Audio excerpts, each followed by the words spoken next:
Hello guys, this is Priyanka Yadav and a very big welcome to all of you on this channel. First of all, I will discuss about this video. This video is based on syntax as you can see here. As always, one more information guys, this video will be bilingual. यानी कि यह video आपको हिंदी और English दोनों ही भाषाओं में provide की जाएगी। तो दोस्तों पिछले वीडियो में हमने जो है सिंटैक्स का 80% पार्ट हम कवर कर चुके हैं। आज जो है वो हमारे सिंटैक्स का चैप्टर फिनिश हो जाएगा। तो दोस्तों आप लोगों को यह समझ आ रहे हैं रूल्स और आपको डिटेल्स में हम समझा भी रहे हैं और साथ ही साथ आपसे यह भी कह रहे हैं दोस्तों कि आप समझते समझते इन रूल्स को लर्न कर लीजिए। वैसे लर्न करने की ज़रूरत नहीं है अगर आप इन्हें डिटेल से अच्छे से समझ लेते हैं, बट फिर भी दोस्तों जैसे आपको अगर कभी भूल जाते हैं तो हमारी जो वीडियो है एक बार फिर से देख लीजिए तो आपको फिर से रिवाइंड हो जाएंगे कि हमने कौन सा रूल कैसे और कहाँ पढ़ा था। और दोस्तों हमने आपसे पहले भी कहा था कि अगर आपको कहीं डाउट हो तो आप प्लीज़ कमेंट बॉक्स में कमेंट करिए कि आपको यहाँ डाउट है, आपके सारे डाउट एक साथ क्लियर किए जाएंगे। आइए अब अपने रूल को देख लेते हैं। लास्ट वीडियो में हम जो रूल्स देख रहे हैं उसकी सीरीज को हम आगे ले चलते हैं। यहाँ पर दिया गया है हमारा रूल नंबर 25। रूल नंबर 25 में कहा गया है अगर बोथ ऑफ, सेवरल ऑफ या फिर वेरियस ऑफ, कौन कौन से वर्ड दिए गए हों, बोथ ऑफ दिया गया हो, सेवरल ऑफ दिए गए हों या फिर वेरियस ऑफ दिए गए हों और इनके साथ साथ प्लूरल नाउन या प्लूरल प्रोनाउन। अब प्लूरल तो आप जानते ही हैं, इतने दिनों से हम आपको सिंटैक्स पढ़ा रहे हैं और सबसे पहले हमने आपको सिंगुलर और प्लूरल बताया था और साथ ही साथ आपको नाउन एंड प्रोनाउन भी बताए थे। तो आप जानते होंगे दोस्तों कि प्लूरल नाउन और प्लूरल प्रोनाउन होते क्या हैं। तो अगर हमारे बोथ ऑफ, सेवरल ऑफ या फिर वेरियस ऑफ के साथ प्लूरल नाउन या फिर प्लूरल प्रोनाउन आ जाता है तो हमारी वर्ब कैसी होती है, हमारी वर्ब जो है वो प्लूरल होती है। दोस्तों साथ ही साथ इन रूल्स को अपनी नोटबुक में आप ज़रूर लिखते जाइएगा क्योंकि जब भी आपका एग्ज़ाम टाइम होगा तो आप एक बार जल्दी से वो रूल्स पढ़ सकते हैं या फिर हमारी वीडियो भी आप देख सकते हैं। जैसे भी आपको बेटर लगे दोस्तों आप वैसा करिए, लेकिन नोट ज़रूर करिएगा इन रूल्स को। तो आइए एग्जाम्पल से समझ लेते हैं कि हमारा ये स्ट्रक्चर हमसे क्या कहना चाह रहा है। यहाँ पर दिया गया है both of the students are intelligent. अब हमने क्या कहा अपने स्ट्रक्चर में, अगर बोथ ऑफ, सेवरल ऑफ या वेरियस ऑफ दिया गया हो तो हमारा जो बोथ ऑफ है यह दिया गया है और आगे क्या दिया गया है, द स्टूडेंट्स। स्टूडेंट्स हमारा क्या है, नाउन है। कैसा नाउन है, प्लूरल, क्योंकि यहाँ पर एस दिया गया है तो ये प्लूरल है। तो हमने कहा था कि अगर बोथ ऑफ है या फिर सेवरल ऑफ या वेरियस ऑफ कुछ भी आए और उसके साथ जो है हमारा कैसा हो, नाउन प्लूरल हो, तो हमारी वर्ब कैसी होगी, हमेशा वर्ब जो है हमारी वो हमेशा प्लूरल आएगी। कैसी वर्ब आएगी, हमेशा प्लूरल। जैसे कि हम यहाँ पर देख लेते हैं एक और एग्जाम्पल। यहाँ पर दिया गया है सेवरल ऑफ या फिर इसकी जगह दिया जा सकता था वेरियस ऑफ है या फिर बोथ ऑफ कुछ भी। और उसके बाद कहा गया है देम। देम हमारा क्या है, प्लूरल प्रोनाउन। कैसा है, प्लूरल प्रोनाउन। ये जो है हमारा दे होता है उसका ही चेंजमेंट है। तो यहाँ पर जो देम है वो पजेसिव केस में यूज होता है दे के। ये सब हम आपको प्रोनाउन में समझाएंगे अच्छे से दोस्तों। अभी आप यहाँ सिर्फ इतना जान लीजिए कि जो यहाँ पर है प्लूरल है, वो सॉरी सेवरल ऑफ दिया गया है उसके साथ अगर जो है हमारा प्लूरल प्रोनाउन आता है तो हमारी जो वर्ब है, हमारी वर्ब कैसी है, वो हमेशा वर्ब प्लूरल होगी। तो दोस्तों आप समझ गए होंगे कि हमारे जो बोथ ऑफ, सेवरल ऑफ या फिर वेरियस ऑफ वर्ड हैं इनके साथ अगर हमारी प्लूरल नाउन है या प्लूरल प्रोनाउन है तो हमारी जो वर्ब है वो हमेशा कैसी आती है, वो हमेशा प्लूरल आती है। आप इन एग्जाम्पल्स में देख सकते हैं। आइए अपने नेक्स्ट रूल पर चलते हैं। नेक्स्ट रूल में क्या दिया गया है, नेक्स्ट रूल में हमें दिया गया है 26 में ऑल का प्रयोग। यहाँ ऑल मीन्स होता है सब। क्या होता है, सब। तो यहाँ पर इसी के बारे में बताया गया है। यहाँ पर दिया गया है कि अगर ऑल का प्रयोग प्रत्येक चीज़ या सब कुछ, यानी कि इंग्लिश में से कहते हैं एवरीथिंग। क्या कहते हैं, एवरीथिंग। यदि जो ऑल हमारा वर्ड है इसका प्रयोग एवरीथिंग के यानी कि प्रत्येक चीज़ या सब कुछ के अर्थ में हो, किस चीज़ में, प्रत्येक चीज़ या सब कुछ के अर्थ में हो, तो इसे सिंगुलर माना जाता है। ऑल को कैसा माना जाता है, तब सिंगुलर। तथा जब हमारे सब्जेक्ट ही जो सिंगुलर होगा तो हमारी वर्ब कैसी आएगी दोस्तों, वर्ब भी हमारी सिंगुलर प्रयुक्त होती है। लेकिन पढ़ने से पहले हम इतने रूल को एग्जाम्पल से देख लेते हैं कि हमारे इस रूल ने हमसे क्या कहा है। यहाँ पर जो ऑल है, ऑल का मीन क्या होना चाहिए, एवरीथिंग के रूप में, यानी कि प्रत्येक चीज़ या सब कुछ के अर्थ में होना चाहिए। तो हमारी वर्ब कैसी होगी, सिंगुलर होगी। तो यहाँ ऑल इज रेडी, तो ऑल का मतलब है सभी लोग। ऑल का मतलब यहाँ क्या निकल रहा है, सभी लोग इज रेडी, यानी कि सभी लोग तैयार हैं। तो हमने क्या कहा, जब प्रत्येक चीज़ या सब कुछ का अर्थ निकले ऑल से, तो हमारी वर्ब कैसी है, हमारी जो वर्ब है वो हमेशा सिंगुलर आएगी।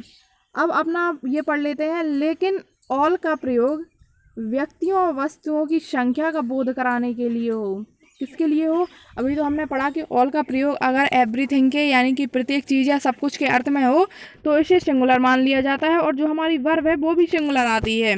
लेकिन हमने कहा कि अगर ऑल का प्रयोग व्यक्तियों या वस्तुओं की संख्या का बोध कराए, किसका, व्यक्तियों या वस्तुओं की संख्या के बारे में बताए, तो ऑल को प्लूरल माना जाता है। कौन से केस में, जब यह व्यक्तियों या वस्तुओं की संख्या के बारे में बता रही हो तब ऑल को प्लूरल माना जाता है। अब दोस्तों इतना तो आप पढ़ते पढ़ते समझ ही गए होंगे कि जब हमारा सब्जेक्ट कैसा होगा, जब सब्जेक्ट ही हमारा प्लूरल होगा तो हमारी वर्ब कैसी होगी, प्लूरल। तो जब यहाँ पर व्यक्तियों और वस्तुओं की संख्याओं का बोध कराने में ऑल का मीन क्या आए, प्लूरल आए, तो हमारी वर्ब कैसी आएगी, हमारी जो वर्ब है वो हमेशा प्लूरल आएगी। कैसी आएगी, प्लूरल आएगी। जैसे कि एग्जाम्पल यहाँ पर दिया गया है, ऑल आर वेल। ऑल यानी यहाँ पर सभी व्यक्तियों के बारे में बताया गया है कि सभी व्यक्ति अच्छे हैं। अब दोस्तों आप लोग कंफ्यूज हो रहे होंगे कि यहाँ पर डिफरेंशिएट कैसे करें।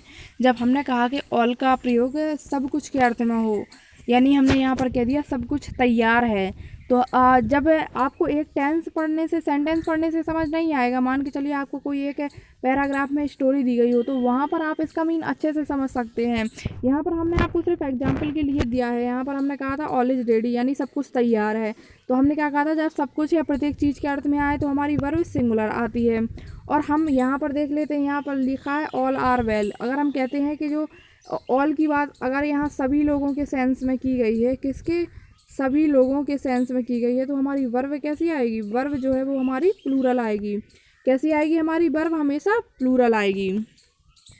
तो दोस्तों याद रखिएगा कहाँ ऑल का प्रयोग एज अ सिंगुलर होना है और कहाँ जो ऑल का प्रयोग है हमारा एज अ प्लूरल हमें करना है। नेक्स्ट रूल देख लेते हैं।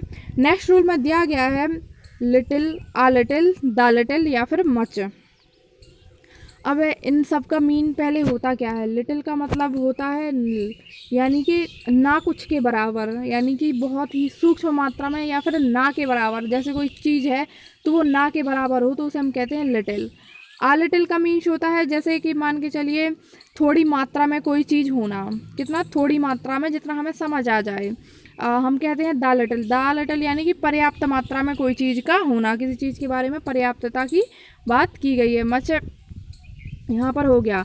अगर little, a little, the little या फिर मच, ये हमारे अगर वर्ड दिए गए हों तो हमारी वर्ब हमेशा कैसी आती है, सिंगुलर आती है। कैसी आती है, सिंगुलर। बट इन सब का प्रयोग little, a little, the little, much, इन सब का प्रयोग एज अ सब्जेक्ट होना चाहिए। कैसे, एज अ सब्जेक्ट होना चाहिए, यानी कि स्टार्टिंग में इनको आना चाहिए, तभी जो है वो हमारी वर्ब सिंगुलर आएगी। जैसे हमने कह दिया मच हैज बीन डन, यानी कि बहुत कुछ है जो ख़त्म हो चुका है, फिनिश हो चुका है। चाहे आप किसी काम के बारे में बात करें या आप कहें कि खाना फिनिश हो चुका है, कोई भी चीज़, तो यहाँ पर जो हमारा मच है वो एज अ सब्जेक्ट कैसा आया, एज अ सब्जेक्ट यूज हो रहा है।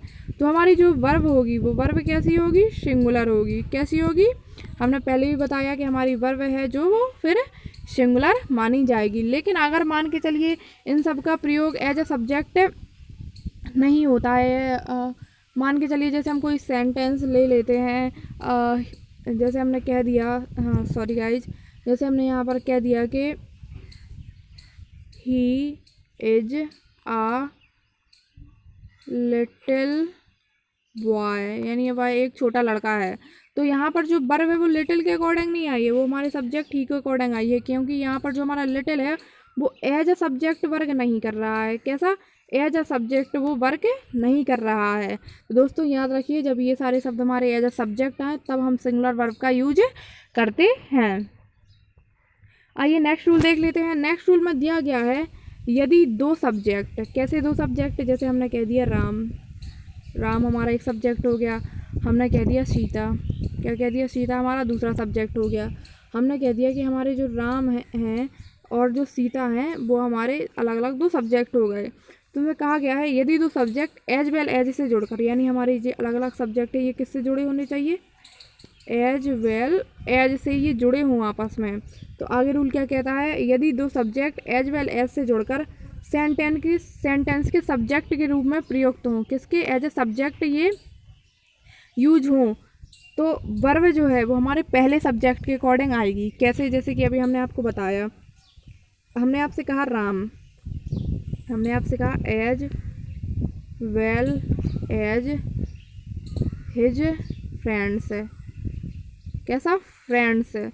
और जो हमारा फ्रेंड्स है, जैसे यहाँ पर बन नहीं रहा है, जस्ट अ मिनट दोस्तों, हम लिखते हैं एक बार आपके लिए, Ram as well as his friends. हमने क्या कह दिया, Ram as well as his friends, यानी जो ये दो हमारे अलग अलग सब्जेक्ट हैं और यह एज वेल एज के साथ जुड़े हैं। तो हमने कहा कि जब हमारे दो सब्जेक्ट एज वेल एज के साथ जुड़े हैं तो जो वर्ब है हमारी पहले सब्जेक्ट के अकॉर्डिंग आएगी। तो अब जो यहाँ पर वर्ब है वो एज आएगी। मान के चलिए जो हमारी जितनी भी सिंगुलर वर्ब हैं वो सिंगुलर ही वर्ब आएंगी। आप ये नहीं कह सकते कि यहाँ पर ये दिया गया है हिज फ्रेंड्स, यानी कि यह तो प्लूरल है, यहाँ पर बहुत सारे फ्रेंड्स की बात है। तो आप कहेंगे कि यहाँ पर तो आर आना चाहिए, आप कहेंगे कि एज को हटाकर यहाँ पर तो आर आना चाहिए, पर आर यहाँ पर गलत होगा। आर यहाँ पर कैसा होगा, गलत होगा। हमारा जो वर्ब है वो राम के अकॉर्डिंग, राम कैसा है हमारा सिंगुलर, तो वर्ब हमारी कैसी आएगी, सिंगुलर। कोई भी सिंगुलर वर्ब है जो यहाँ पर आएगी। अब आइए एग्जाम्पल के तौर पर देख लेते हैं। एग्जाम्पल में दिया गया है the publisher as well as writers has come, यानी कि जो पब्लिशर थे और हमारे राइटर थे वह आए। तो यहाँ पर जो हमारी वर्ब है, अब यहाँ पर दिया गया है राइटर्स। राइटर्स कैसा है, राइटर्स जो है हमारा प्लूरल है और पब्लिशर कैसा है, हमारा सिंगुलर है। तो हमने क्या कहा था कि जब एज वेल एज से जुड़े हों तो हमारी जो वर्ब है वो किसके, फर्स्ट सब्जेक्ट के अकॉर्डिंग आएगी। तो यहाँ पर जो है हमारा वो पब्लिशर के अकॉर्डिंग आएगा। जैसे कि नेक्स्ट एग्जाम्पल में देख लेते हैं। यहाँ पर दिया गया है द राइटर्स, यहाँ पर क्या है, ये राइटर्स प्लूरल है। दोस्तों ध्यान से देखिएगा, the writers as well as publisher are excited to publish this book. अब यहाँ पर आर क्यों आया, यहाँ पर हमने आपको बताया कि आप जो हमारा पहला सब्जेक्ट होगा उसी के अकॉर्डिंग वर्ब आएगी। तो यहाँ पर आप देख रहे हैं हमारा राइटर्स जो है प्लूरल है, भले ही हमारा यहाँ पर पब्लिशर सिंगुलर है, लेकिन हमारी जो वर्ब है वो फर्स्ट सब्जेक्ट के अकॉर्डिंग आनी है। तो राइटर्स के अकॉर्डिंग जो है वो हमारी वर्ब है यहाँ पर प्लूरल आएगी। दोस्तों आप यह समझ गए होंगे कि हमें जब हमारे दो सब्जेक्ट एज वेल एज से जुड़े हों, किसी एंड से नहीं, एज वेल एज से जुड़े हों, तब जो है हमारी जो वर्ब है वो फर्स्ट सब्जेक्ट के अकॉर्डिंग आएगी। आइए नेक्स्ट रूल देख लेते हैं।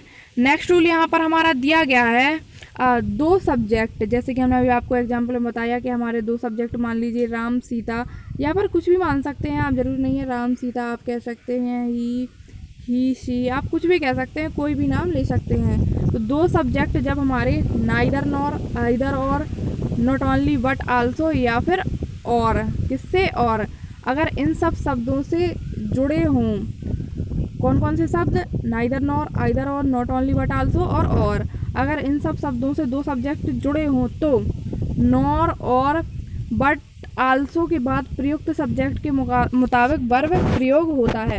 या फिर दूसरे शब्दों में हम कह सकते हैं कि अगर हमारे दो सब्जेक्ट जो है वो नाइदर नॉर, आइदर और, या फिर नॉट ओनली बट आल्सो के साथ जुड़े हों तो हमारी जो वर्ब है, दो सब्जेक्ट हैं तो हमारी जो वर्ब है वो दूसरे सब्जेक्ट के अकॉर्डिंग आएगी, ना कि पहले सब्जेक्ट के अकॉर्डिंग। अब कैसे, आइए हम एग्जाम्पल से समझ लेते हैं। एग्जाम्पल में दिया गया है आइदर द फादर और हिज सन्स। क्या कहा गया है, आइदर द फादर और हिज सन्स। और हमने अभी रूल में देखा था यहाँ पर कि हमारी जो वर्ब है वो किस सब्जेक्ट के अकॉर्डिंग आनी है, सेकंड सब्जेक्ट। सेकंड सब्जेक्ट हमारा कैसा है, प्लूरल है। तो ध्यान से दोगे दोस्तों कि आपकी वर्ब प्लूरल है, तो हाँ आपकी जो वर्ब है वो यहाँ पर प्लूरल है। यहाँ पर जो हमारा फादर है वो एज ए सिंगुलर आएगा, बट यहाँ पर तो हमारी वर्ब सिंगुलर नहीं आई है, क्योंकि हमने पढ़ा था कि अगर हमारी आइदर और, neither nor, not only but also, या फिर और, इतने शब्द आते हैं तो इनमें जो हमारी वर्ब प्रयुक्त होगी वो दो सब्जेक्ट में से बाद वाले सब्जेक्ट के अकॉर्डिंग यूज होगी। दोस्तों आप समझ गए होंगे। आइए अपने नेक्स्ट रूल पर चलते हैं। नेक्स्ट रूल और हमारे सिंटैक्स का आखिरी रूल, यहाँ पर हमारा जो सिंटैक्स का चैप्टर है वो फिनिश हो जाएगा। तो सब फिनिश होने से पहले इस रूल को देख लेते हैं। यहाँ पर दिया गया है रूल नंबर 30, इट का प्रयोग इंट्रोडक्टरी सब्जेक्ट, यानी कि किसी का परिचय बताने के रूप में हो तो इसके साथ हमेशा सिंगुलर वर्ब का प्रयोग तो होता है, ना कि इसके बाद प्रयुक्त नाउन या प्रोनाउन के नंबर के पर्सन के अनुसार। अब इसमें क्या कहा गया है, आइए हम आपको एग्जाम्पल से अच्छे से क्लियर कर देते हैं। हमने कहा क्या कहा कि अगर इट का प्रयोग जो है वो किसी के परिचय देने के लिए हो तो इसके साथ जो वर्ब है हमेशा सिंगुलर आएगी। अब जो हमारा इट है उसके साथ हमारी वर्ब कैसी है, सिंगुलर। एज हमारी कैसी है, सिंगुलर। ठीक है, तो यहाँ पर वर्ब हमारी सिंगुलर आ गई। उसके बाद हमने क्या कहा, ना कि इसके बाद प्रयुक्त नाउन, यानी कि इसके बाद जो है वो नाउन हो या प्रोनाउन हो। यहाँ पर कहा गया नाउन और प्रोनाउन। इसके बाद जो आई है, आई क्या है, हमारा प्रोनाउन। आई हमारा प्रोनाउन है, तो हम ये नहीं कह सकते कि हमारी जो वर्ब है यहाँ पर जो हमारी वर्ब है वो इसके अकॉर्डिंग आए, इसके अकॉर्डिंग नहीं आएगी दोस्तों। हमारी जो वर्ब है अगर, लेकिन कंडीशन है कब, जब इट का प्रयोग किसी का introductory subject, as a introductory subject हुआ हो, यानी कि किसी का परिचय देने के लिए या फिर उसमें कुछ बताने के लिए हुआ हो, तब जो है वो हमारी वर्ब इट के अकॉर्डिंग हमेशा सिंगुलर ही आएगी, ना कि इज के बाद दिए गए हमारे प्रोनाउन के अकॉर्डिंग यहाँ पर वर्ब आएगी। अब जैसे आप यहाँ पर एग्जाम्पल देख लेते हैं। जैसे हमारा ये एग्जाम्पल है, हमने कहा था कि इट के अकॉर्डिंग जो है वो हमारी वर्ब आएगी, तो हमने कहा इट इज़ आई हु। अब फिर यहाँ पर जो है वो आई के अकॉर्डिंग आएगी, I who am teaching you, यानी कि यह मैं वही हूँ जो तुम्हें पढ़ाता हूँ। अब आप यह नहीं कह सकते कि इट एम, यानी कि हमारा जो प्रोनाउन है आई के अकॉर्डिंग हमारी जो वर्ब आती है वो एम आती है, तो आप ये नहीं कह सकते कि यहाँ पर इस प्रोनाउन के अकॉर्डिंग वर्ब आएगी। इसकी जो वर्ब है वह आगे आएगी, जैसे कि यहाँ पर दिया गया है, यहाँ पर इट है तो यहाँ पर हमेशा सिंगुलर वर्ब आएगी, it is I who am teaching you. Sorry, ये जो हमारे यहाँ पर दोस्तों ये चीज़ गलत हो गई है। ये जो सही था वो गलत हो गया है, जो गलत था वो सही हो गया है। तो ये है जो हमारा सही है, ये जो है हमारा गलत है, इसे सही कर लीजिएगा दोस्तों।